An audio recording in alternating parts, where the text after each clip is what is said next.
Section 4.3 covers multiplication of polynomials. We want to, in problems 1 and 2, multiply two monomials and show at least one step of work before our final answer.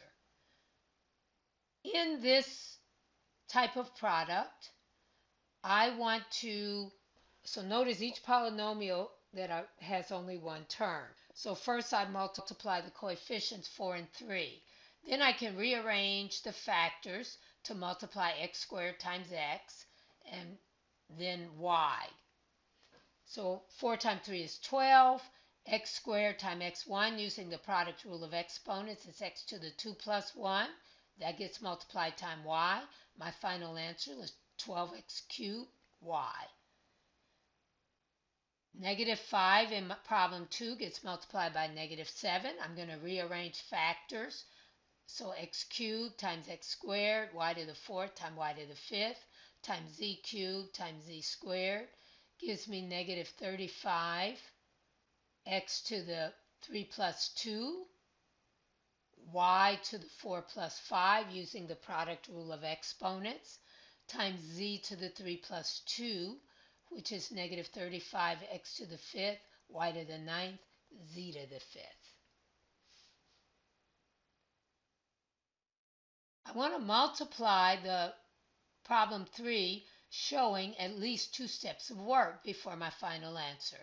And if my product is a special product in these following problems, I want to use that information from the special product in calculating my product. So I'm multiplying two binomials. Binomials are polynomials with exactly two terms. So in order to do that, I am going to use the distributive property twice. 2x needs to be multiplied by 3x minus 5, and so does negative 7. So that gives me 2x times 3x minus 2x times 5. And notice I just moved, it's the 5 that's negative, I moved the negative in front of the 2x. Negative 7 times 3x minus 7 times negative 5. So I get 6x squared minus, I lost my 2 there, let's fix that, minus 10x minus 21x plus 35. I combine like terms to get 6x squared minus 31x plus 35. And that's as simple as I can make the problem, and my work is finished. This is often called FOIL. 2x and 3x are in first position, so they're called the first terms. 2x and 5 are out in the outside position of the original problem, so they're called outside terms. The F helps me to remember to multiply the product of the two first terms. The O reminds me to find the product of the two outside terms. Negative 7 and 3x are in inside position, so they're called inside terms. The I reminds me to multiply the inside terms. Negative 7 and 5 are in last position, so they're called last terms. The L in FOIL reminds me to multiply the two last terms. So FOIL can only be used when multiplying two binomials. The following is always true. If I have a plus b times a minus b, then when I use the distributive property twice on the product of these two binomials, I get a times a minus b plus b times a minus b, which gives me a squared, that's the product of the first terms, minus ab plus ab, and a positive b times a negative b is negative b squared.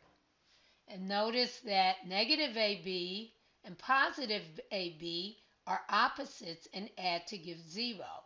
So those cancel out. And I am left with a squared minus b squared.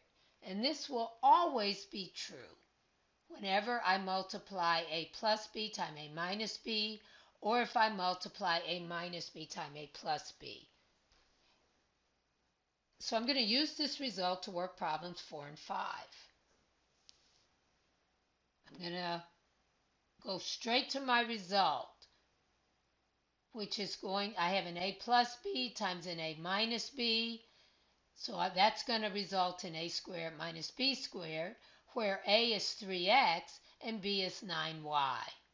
So notice how I don't do all the steps involved in showing the distributive property twice. I go straight to my special product result. So when I multiply 3x times 3x, I get 9x squared. 9y times 9y is 81y squared.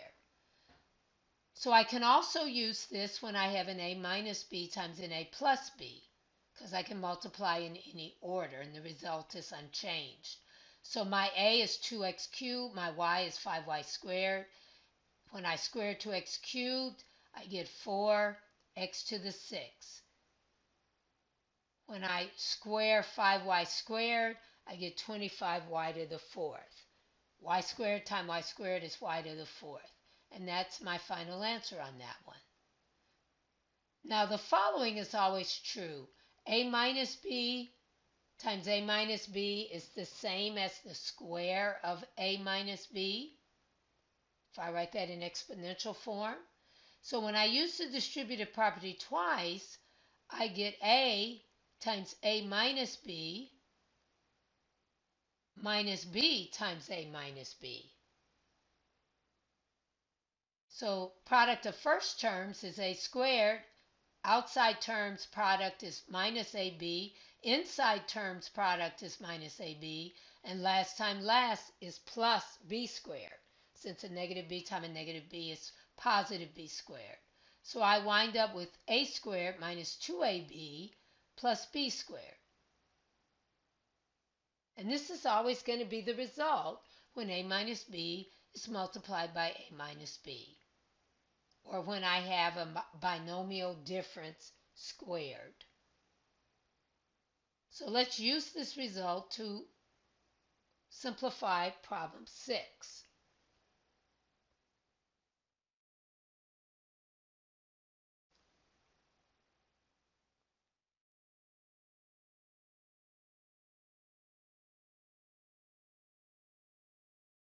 So I have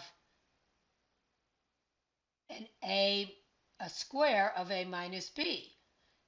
And I know that's going to give me a squared minus 2ab plus b squared, where my a is 4x squared and my b is 7y to the 5th. So when I square 4x squared, I get 16x to the 4th. Negative 2 times 4 times 7 is negative 56. X squared times y to the 5th is x squared y to the 5th. 7y to the 5th times 7y to the 5th is 49y to the 10th. And that's my final simplified answer. I also want to use the vertical method to find the product of two trinomials. Trinomials are polynomials with exactly 3 terms. When we apply the vertical method to this product, we are actually using the distributive property 3 times. We vertically align like terms each time we use the distributive property. So we're going to write one polynomial above the other. When the polynomials are the same size, it doesn't matter which one is written on top. If they're different sizes, it's best to write the one with the most terms on top.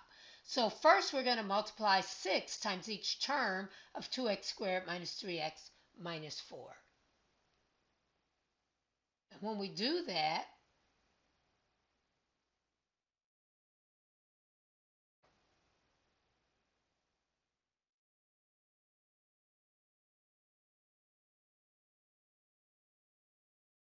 our result is 12x squared minus 18x minus 24. Positive 6 times negative 4 is negative 24. Positive 6 times negative 3x is negative 18x. And positive 6 times 2x squared is 12x squared. Now we're going to multiply negative 7x times each term of 2x squared minus 3x minus 4. And when we do that, we get negative 7x times negative 4 is positive 28x. Negative 7x times negative 3x is positive 21x squared, and negative 7x times 2x squared is negative 14x cubed. Now we multiply 5x squared times each term of the top polynomial. And when we do that, we get 10x to the fourth minus 15x cubed minus 20x squared. And finally, we combine like terms to get our final answer, 10x to the fourth minus 29x cubed plus 13x squared plus 10x minus 24.